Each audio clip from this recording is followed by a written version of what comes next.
Okay, some of the work I'm doing at the moment is looking at low carbon behaviours and the extent to which people are consistent across different low carbon behaviours. So to what extent do people have generally green lifestyles?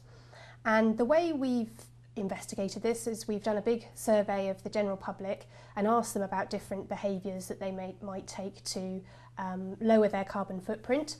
And we've looked at what influences their decisions to do those different things. And what we're generally finding is that people aren't very consistent across their lifestyle. So they may do certain things like conserving energy within the home, turning off lights and so on.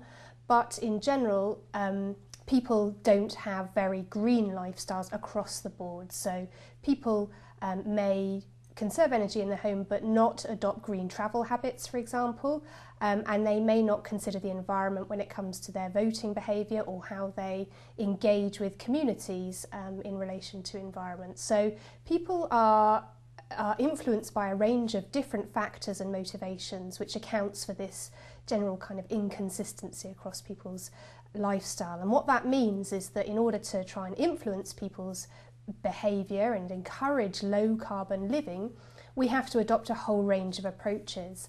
And we've just published a book by Earthscan this month on engaging the public with climate change, which covers a range of these different approaches to encouraging lower carbon choices.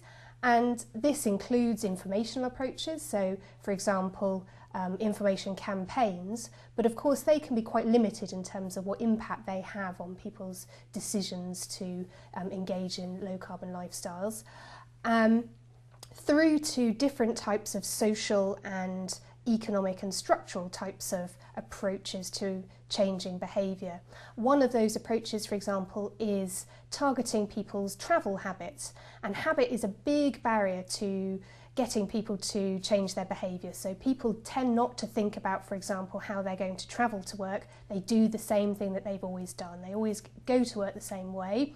And so we know habit's a big barrier to changing behaviour, but if you can target people's travel choices at the time at which their habits are naturally disrupted, so for example if they've just moved house or if they've just changed jobs, and if you can provide them then with targeted information about alternative ways of getting to work, so bus routes for example, maybe give them a free bus pass, so some kind of incentive, you're much more likely to be able to influence their choices than if you give those interventions at a time when they have strong habits and they're not naturally going to be considering different ways of doing things. So those are the sorts of approaches that are informed by psychology but also by practitioners' experience that we address in the book, and which some of the work that I'm doing and planning to do will follow up on as well.